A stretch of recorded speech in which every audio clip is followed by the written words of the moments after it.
Roses international കമ്പനിയിൽ ആളുകൾ മരിക്കുന്നത് പതിവാവുകയാണ്. ആദ്യം റിയ, പിന്നെ ഉസ്മാൻ, പിന്നെ സോനം, ഇപ്പോൾ ഇഹാനും. കമ്പനിയുടെ ഫൗണ്ടർ കെ മെഹുലിനെ ഫോൺ ചെയ്ത് വരുത്തുന്നു. മെഹുൽ കമ്പനിയുടെ ഓഫീസിലും ഓരോ എംപ്ലോയിയെയും ഡിറ്റക്റ്റീവ്സിന്റെ രീതിയിൽ ഇൻവെസ്റ്റിഗേറ്റ് ചെയ്യുന്നു. അപ്പോൾ മെഹുലിന് ഒരു പാറ്റേൺ ലഭിച്ചു. മെഹുലിന് മനസ്സിലാകുന്നു അടുത്തത് ആരുടെ മർഡറാണ് നടക്കുകയെന്ന്. Sam, Sara, Bela.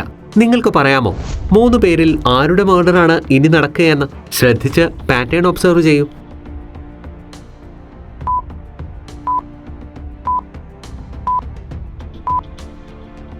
കമ്പനിയുടെ പേര് റോസസ് ഇന്റർനാഷണൽ എന്നാണ്. കമ്പനിയുടെ ലെറ്ററിലെ സ്വീക്വൻസ് അനുസരിച്ചാണ് ആളുകൾ മരിക്കുന്നത്. ആദ്യം R Riya, O Usman, S Sonam, E Ihan. അടുത്തത് എസ് ആയിരിക്കും. എസ് ചേർത്ത് 2 പേരുണ്ട്, സാമും സാറയും. ഇവരിൽ ഒരാളാണെന്ന് ഉറപ്പാണ്. മെഹുൽ സാമിനെയും ആലിയ സാറയെയും നിരീക്ഷിക്കുവാൻ തുടങ്ങി. ഒരു ദിവസം രാത്രി 9 മണിയോടെ സാറയുടെ വീട്ടിൽ 2 പേരെത്തുന്നു. എന്നിട്ട് വാതിലിൽ മുട്ടുന്നു. സാറ വാതിൽ തുറക്കുന്നതിന് മുൻപ് തന്നെ ശബ്ദമുയർത്തി അവരോട് ആരാ എന്ന് ചോദിക്കുന്നു. അവർ പറയുന്നു തങ്ങൾ ബാങ്കിൽ നിന്ന് വന്നവരാണെന്ന്. സാറ ഹോം ലോൺ എടുത്തിരുന്നു. പക്ഷേ സാറയ്ക്ക് പെട്ടെന്ന് മനസ്സിലായി അവർ ബാങ്കിൽ നിന്നല്ല വന്നതെന്ന്. ലോജിക്കൽ ആർമി, സാറയ്ക്ക് എന്താവാം അങ്ങനെ തോന്നിയത്? ചിന്തിക്കൂ.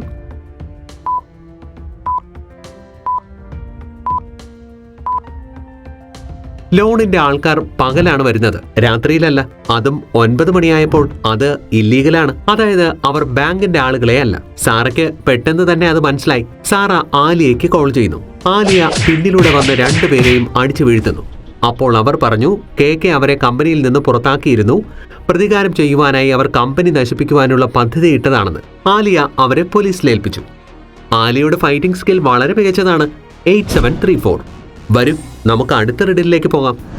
ടിങ്കുവിന്റെ മമ്മി ലഡു ഉണ്ടാക്കിയ ശേഷം പ്ലേറ്റ് അലമാരിയുടെ മുകളിൽ ഒളിപ്പിച്ചു. പക്ഷേ വൈകുന്നേരം വന്നു നോക്കിയപ്പോൾ അവർക്ക് മനസ്സിലാകുന്നു ടിങ്കു ലഡു കഴിച്ചുവെന്ന്. പക്ഷേ മമ്മിക്ക് എന്താകാം അങ്ങനെ ഒരു സംശയം തോന്നിയത്? രാവിലെ ഉണ്ടായിരുന്ന അത്ര ലഡു ഇപ്പോഴുമുണ്ട്. എന്നിട്ടും മമ്മിക്ക് എന്തുകൊണ്ടാകും ടിങ്കു ലഡു കഴിച്ചുവെന്ന് തോന്നിയത്? ചിന്തിക്കൂ ലോജിക്കൽ ആർമി. ശ്രദ്ധയോടെ നിങ്ങളുടെ ഒബ്സർവേഷൻ സ്കിൽസ് ടെസ്റ്റ് ചെയ്യൂ.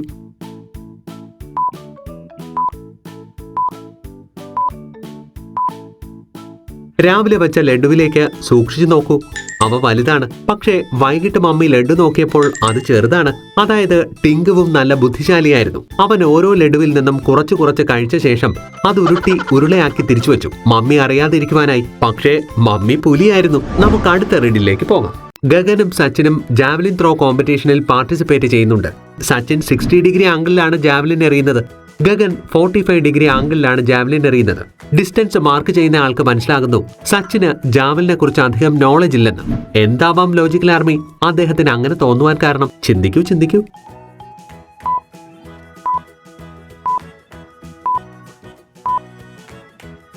നിങ്ങൾ ഫിസിക്സ് പഠിച്ചിട്ടുണ്ടെങ്കിൽ നിങ്ങൾക്ക് അറിയാമായിരിക്കും നമ്മൾ എന്തെങ്കിലും സാധനം 45 ഡിഗ്രിയിൽ എറിഞ്ഞാൽ അത് ഒരുപാട് ഡിസ്റ്റൻസ് കവർ ചെയ്യുമെന്ന്. ഗഗന് ഇക്കാര്യം അറിയാമായിരുന്നു. അതുകൊണ്ട് തന്നെ അവൻ 45 ഡിഗ്രിയിൽ ജാവലിൻ എറിഞ്ഞു. പക്ഷേ സച്ചിൻ 60 ഡിഗ്രിയിലാണ് എറിഞ്ഞത്. അതിനർത്ഥം അയാൾക്ക് ഇതിനെക്കുറിച്ച് നോളജ് കുറവാണെന്നാണ്. അടുത്ത റീഡിലേക്ക് പോകാം. ശിവം തന്റെ അച്ഛനോടൊപ്പം കാറിൽ പോവുകയായിരുന്നു. ശിവത്തിന്റെ അടുത്ത് സ്പീഡ് കാണിക്കുന്ന ഒരു എക്യുപ്മെന്റ് ഉണ്ടായിരുന്നു. ശിവത്തിന്റെ ഓപ്പോസിറ്റ് സൈഡിൽ കൂടി 70 km/h സ്പീഡിൽ ഒരു കാർ കടന്നു പോകുന്നു. ശിവം എക്യുപ്മെന്റ് ചെക്ക് ചെയ്യുന്നു. അപ്പോൾ സ്പീഡ് 110 km/h എന്ന് കാണിച്ചു. ശിവത്തിന് ഒന്നും മനസ്സിലായില്ല. മീറ്റർ കേടായെന്ന് അവന് തോന്നി. ശിവത്തിന്റെ അച്ഛൻ പറഞ്ഞു മീറ്റർ ശരിയാണെന്ന്. അതെങ്ങനെ പോസിബിൾ ആകും ലോജിക്കൽ ആർമി? മീറ്ററിൽ റീഡിംഗ് എങ്ങനെയാണ് തെറ്റായി കാണിക്കുക?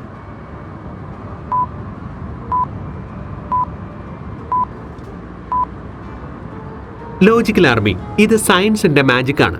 ശിവത്തിന്റെ കാർ 40 km/h പോവുകയായിരുന്നു. ആ കാർ ഓപ്പോസിറ്റ് സൈഡിൽ നിന്ന് വന്നു. അപ്പോൾ റിലേറ്റീവ് സ്പീഡ് 110 km/h ആയി മാറി. അതുകൊണ്ടാണ് സ്പീഡ് ഗണ്ണിൽ റീഡിംഗ് 110 km/h എന്ന് കാണിച്ചത്. മനസ്സിലായോ? വരൂ, നമുക്ക് അടുത്ത റീഡിലേക്ക് പോകാം. മിക്കു ട്രെയിനിന്റെ വിൻഡോ സീറ്റിൽ ഇരിക്കുകയായിരുന്നു. ട്രെയിൻ സ്റ്റേഷനിൽ നിർത്തിയിട്ടിരിക്കുകയായിരുന്നു. അപ്പോൾ പെട്ടെന്ന് ഒരാൾ മിക്കുവിന്റെ ഫോൺ തട്ടിപ്പറിക്കുന്നു. മിക്കു അപ്പോൾ തന്നെ ട്രെയിനിൽ നിന്ന് പുറത്തേക്ക് വന്നു. അവിടെ 3 പേർ നിൽക്കുന്നുണ്ടായിരുന്നു. മിക്കു ശ്രദ്ധിച്ചു നോക്കി ആളെ കണ്ടെത്തുന്നു. ഇവരിൽ ആരാണ് തന്റെ മൊബൈൽ മോഷ്ടിച്ചതെന്ന്? ലോജിക്കൽ ആർമി, നിങ്ങൾക്ക് പറയുവാൻ സാധിക്കുമോ ആരാണ് മിക്കുവിന്റെ മൊബൈൽ മോഷ്ടിച്ചതെന്ന്?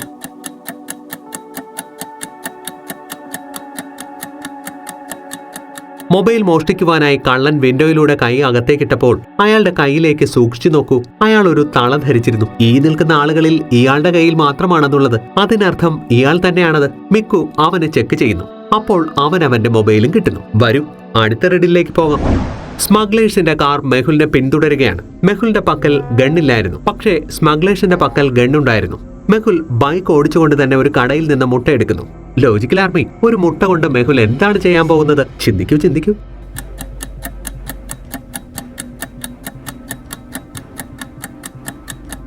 മുന്നോട്ടേക്ക് ശ്രദ്ധിച്ചു നോക്കൂ, ഒരു ടേൺ വരുന്നുണ്ട്. കാർ ടേണിനടുത്തെത്തിയപ്പോൾ മെഹുൽ മുട്ടയെടുക്കുന്നു. എന്നിട്ട് കാറിന് നേർക്ക് എറിയുന്നു. മുട്ട ചില്ലിൽ വീണ് പൊട്ടുന്നു. സ്മഗ്ലർ ക്ലീൻ ആക്കുവാനായി വൈപ്പർ ഇടുന്നു. അവിടെ അവന് തെറ്റുപറ്റുന്നു. മുട്ടയിലെ ലിക്വിഡ് ഗ്ലാസ്സിലെല്ലാം പടരുന്നു. കാർ പോയി ഒരു മരത്തിലിടിക്കുന്നു. മെഹുൽ ആ സ്മഗ്ലറിനെ പിടികൂടുന്നു. മെഹുലിന്റെ ബുദ്ധിക്ക് ഒരു ലൈക്ക് ഉറപ്പായി നൽകണം. വരൂ, അടുത്ത റെഡിലേക്ക് പോകാം. രാഹുലും ബണ്ടിയും വികൃതി കുട്ടികളായിരുന്നു. അച്ഛൻ ഓഫീസിൽ പോയി കഴിഞ്ഞാൽ ദിവസം മുഴുവനും വീട്ടിൽ ക്രിക്കറ്റ് കളിക്കും. അതിനുശേഷം ക്ലീൻ ചെയ്തിടും, അച്ഛന് സംശയം തോന്നാതിരിക്കാൻ. ഒരു ദിവസം ഓഫീസിൽ പോകുന്നതിന് മുൻപ് രാഹുലിന്റെയും ബണ്ടിയുടെയും അച്ഛൻ ക്രിക്കറ്റ് സെറ്റിന്റെ ഒരു ഫോട്ടോ എടുക്കുന്നു. എന്നിട്ട് ഓഫീസിൽ പോയി. വൈകുന്നേരം അച്ഛൻ വീട്ടിലെത്തിയപ്പോൾ എല്ലാം ക്ലീൻ ആയിരുന്നു. പക്ഷേ അദ്ദേഹത്തിന് മനസ്സിലായി രാഹുലും ബണ്ടിയും ഇന്ന് ക്രിക്കറ്റ് കളിച്ചുവെന്ന്. ചിന്തിക്കൂ ലോജിക്കൽ ആർമി, അച്ഛന് ഇതെങ്ങനെ മനസ്സിലായി?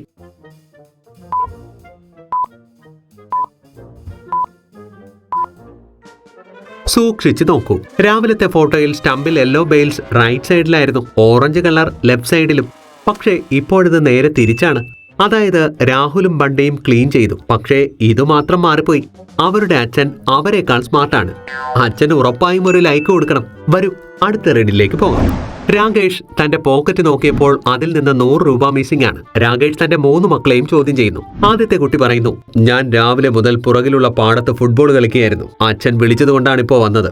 രണ്ടാമത്തെ മകൻ പറയുന്നു, അച്ഛാ, ഞാനും ഇവനൊപ്പം ഫുട്ബോൾ കളിക്കുകയായിരുന്നു, ഗ്രൗണ്ടിലായിരുന്നു, ഇപ്പോഴാ വന്നത്.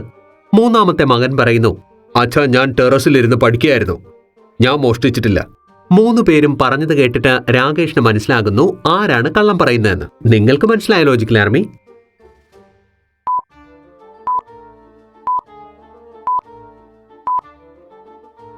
ആദ്യത്തെ മകൻ ശരിക്കും ഫുട്ബോൾ കളിക്കുകയായിരുന്നു. അവന്റെ ഷൂ ചെളി കൊണ്ട് നിറഞ്ഞിരിക്കുകയാണ്. സോക്സും പാന്റും അഴുക്കായിരിക്കുന്നു. പക്ഷേ രണ്ടാമത്തെ മകനെ നോക്കൂ, അവൻ ക്ലീൻ ആയിരിക്കുന്നു. ആദ്യത്തെ ആൾ ഇത്ര അഴുക്ക് പുരണ്ടു നിൽക്കുമ്പോൾ ഇവൻ മാത്രം എങ്ങനെ ക്ലീൻ ആയിരിക്കും? അതിനർത്ഥം ഇവൻ കള്ളം പറയുകയാണെന്നല്ലേ? ഇവനാവും മോഷ്ടിച്ചത്. അച്ഛൻ അവനെ നന്നായി വഴക്ക് പറയുന്നു. അപ്പോഴവൻ സത്യം പറയുന്നു. ലോജിക്കൽ ആർമി, ഒരിക്കലും മോഷ്ടിക്കാൻ പാടില്ല, അത് തെറ്റാണ്. വരൂ, നമുക്ക് അടുത്ത റെഡിലേക്ക് പോകാം.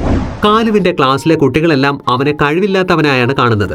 ഒരു ദിവസം കാലു ഒരു വീഡിയോ എടുത്തുകൊണ്ടുവരുന്നു. അതിൽ കാലു സ്വിമ്മിംഗ് പൂളിൽ 100 കിലോയോളം വരുന്ന കല്ല് കയറുകൊണ്ട് മുകളിലേക്ക് എടുക്കുകയാണ്. വീഡിയോ കണ്ട കുട്ടികളെല്ലാം കാലു വളരെ പവർഫുൾ ആണെന്ന് കരുതുവാൻ തുടങ്ങി. ലോജിക്കൽ ആർമി, നിങ്ങൾക്ക് പറയാമോ കാലു ഇത് എങ്ങനെയാണ് ചെയ്തതെന്ന്? ഇത്രയും ഭാരമുള്ള ഹെവി സ്റ്റോൺ കാലു എളുപ്പത്തിൽ എങ്ങനെയാവും ഉയർത്തിയത്? ചിന്തിക്കൂ.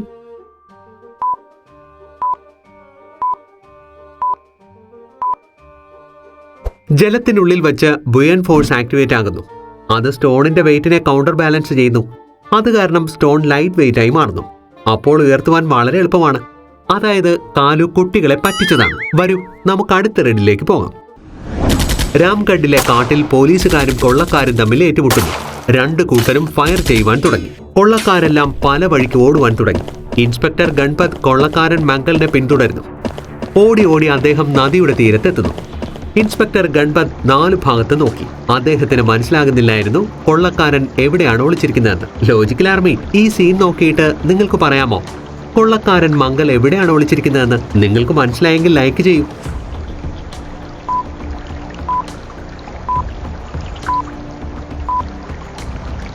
ശ്രദ്ധിച്ചു നോക്കൂ, വെള്ളത്തിൽ നിന്ന് കുമിളകൾ വരുന്നുണ്ട്. അതിനർത്ഥം കൊള്ളക്കാരൻ ഇവിടെയാണ് ഒളിച്ചിരിക്കുന്നത്. ഗൺപത് അവിടെ തന്നെ നിന്നു.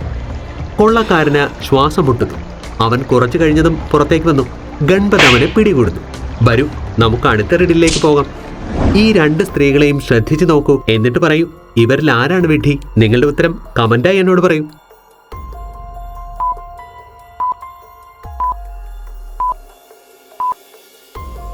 ഇത്തരം ഇൻട്രസ്റ്റിംഗ് റീഡിൽസിനായി ഈ ചാനൽ സബ്സ്ക്രൈബും ചെയ്യൂ.